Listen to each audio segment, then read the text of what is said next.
Voici notre petit Bulk qui fait dodo comme d'hab, parce que je voulais contrôler s'il avait frotté pendant ses jours de vélo taf, et il a un petit peu frotté là, donc c'est reparti pour une troisième version de petits sabots. Alors ce coup-ci je vais le faire en plus léger qu'en PVC, version, je trouve une plaque d'alu là, on va la découper en deux et on va la coller en fait, ça suffira largement pour, en fait c'est toujours cette partie qui morfle, on va essayer de juste couvrir cette partie là. Alors on a notre plaque, je ne vais pas vous faire l'affront de montrer comment je la coupe en deux, hein. On prend la moitié, 23 donc 11,5, trace ici, pareil là, hop, voilà, donc c'est une variante en fait de mettre un sabot. Je pense que tout ce qui vous tombe sous la main peut faire l'affaire, hein. Voilà, on va découper ça. Honnêtement je sais pas comment faire, je vais peut-être simplement prendre le cutter, protection du sous-main. Peut-être que je change les lames, elles sont toutes rouillées, je pense que ça va marcher.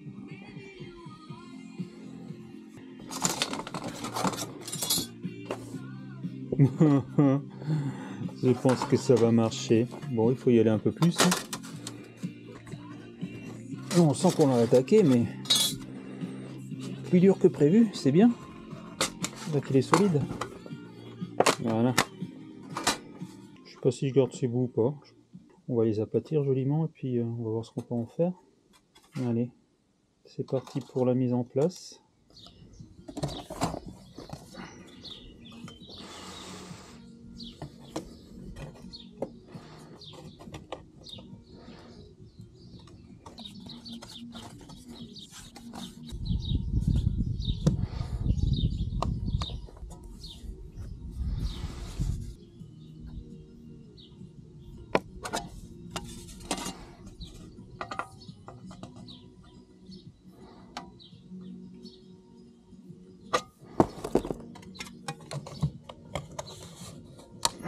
Découpe et on plie pour faire en fait la forme qu'encore.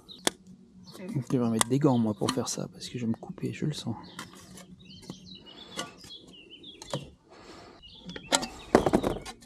Et on va remarquer que je fais le devant derrière.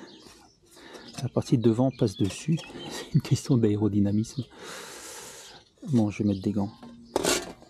Alors voilà ce que ça donne. Là je l'ai placé, donc j'ai trouvé encore à 10. Je suis passé par le trou d'aération, hein. Enfin d'aération, d'évacuation des eaux. Quelques découpes, ici l'arrondi. Et maintenant je vais le coller au silicone et scotcher pour qu'ils soient en place. Et on aura quelque chose de plutôt beau, je pense. Moi, je vais insister déjà sur les coupures.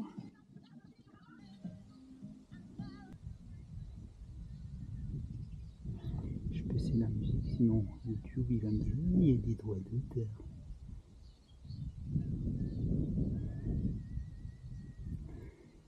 Pour mettre de trop, il y aura le scotch qui va faire son job. Ah, j'ai oublié. On va refaire un petit tour ici.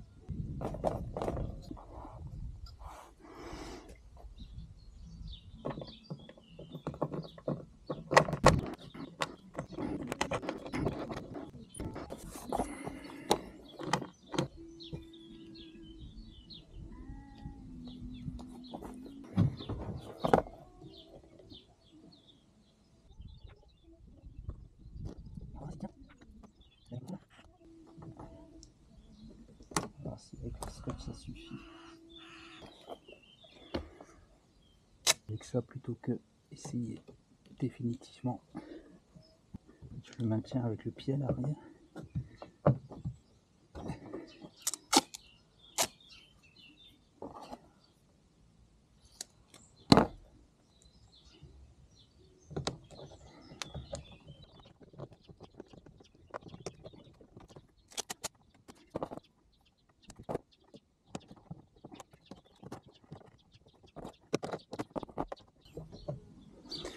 On laisse sécher et je fais l'autre maintenant tranquillou.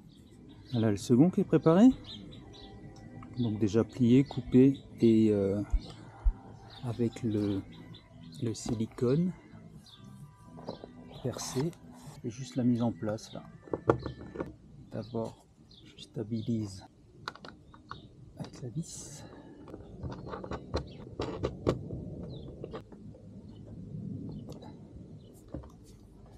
Pareil, je prends appui avec le pied derrière sur la tête du bulk.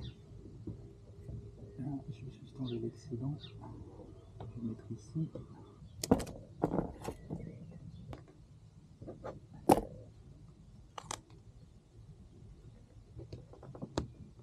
J'ai commencé par le derrière parce que comme ça superpose bien. Et on va mettre un plus long. Effectivement, je crois que ce scotch là, je vais en racheter parce qu'il est plutôt bien. Je pique comme un malade. Mais voilà ce que ça donne.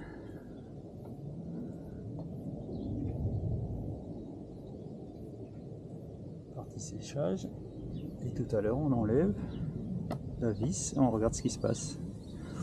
C'était plutôt un cool bricot. The next day. Ça a l'air de bien tenir. Et bon, maintenant on va juste finaliser avec un peu de scotch. En fait, je bouche là où c'est fissuré en fait. Des coups de ciseaux. Je suis pas obligé. Mais bon, c'est la dernière étape. Et je pense qu'on est bien. Alors j'en profite pour faire la conclusion. Vous verrez pas ma tronche aujourd'hui sur cette vidéo. Parce que c'était pas nécessaire. Et concernant les patins, comme vous avez pu le voir, c'est chacun qui fait avec les moyens du bord ce qu'il a. On a vu avec le PVC, maintenant avec de l'alu. Franchement, prenez ce que vous avez. Si vous savez travailler la fibre de verre ou de carbone, et ben c'est une bonne idée peut-être de rajouter une couche à ce niveau-là. Enfin, tout est permis, hein. Alors j'ai une petite préférence pour l'alu par rapport au PVC parce que il y a moins d'épaisseur, hein, forcément. Et puis à mon avis ça va être tout aussi solide. Et je verrai bien quand l'alu sera complètement bouffé. Ça se verra assez facilement, je pense. Mais bon, d'ici là, il y aura quelques kilomètres, hein, parce qu'on tape pas tout le temps. C'est vraiment les gros dodanes qui font que c'est un petit peu, ça fait un peu pleurer quand on tape dedans. Potentiellement abîmer ce beau véhicule. Hop. Bon, on arrive à la fin, hein. Donc n'oubliez pas de vous abonner si ce n'est déjà fait pour avoir les dernières news, les dernières vidéos. Puis ça me permettra aussi d'avoir vos retours, vos commentaires et de pouvoir améliorer cette chaîne que j'aime bien. Et je suis vraiment content de partager mes petites astuces et mes petits bricolos. Ça change des chaînes un petit peu plus standards où ils présentent sans vraiment avoir la vie du véhicule utilisé. Donc voilà, si vraiment ça vous plaît, n'hésitez pas à le dire. Et puis ça me fera plaisir aussi de vous lire. Voilà, ça donne ça. Je vous dis à bientôt pour une vidéo qui va changer des patins, parce que je pense que c'est la dernière que je vais faire. J'en ai un peu marre. Pas marre, mais disons, ça risque d'être un peu redondant de faire plus de vidéos sur ces fameux patins. Et j'espère pas changer de vélo d'ici là, donc je pense que c'est ma dernière façon de faire les patins. Voilà, bonne journée à tous encore, bye bye, merci à tous.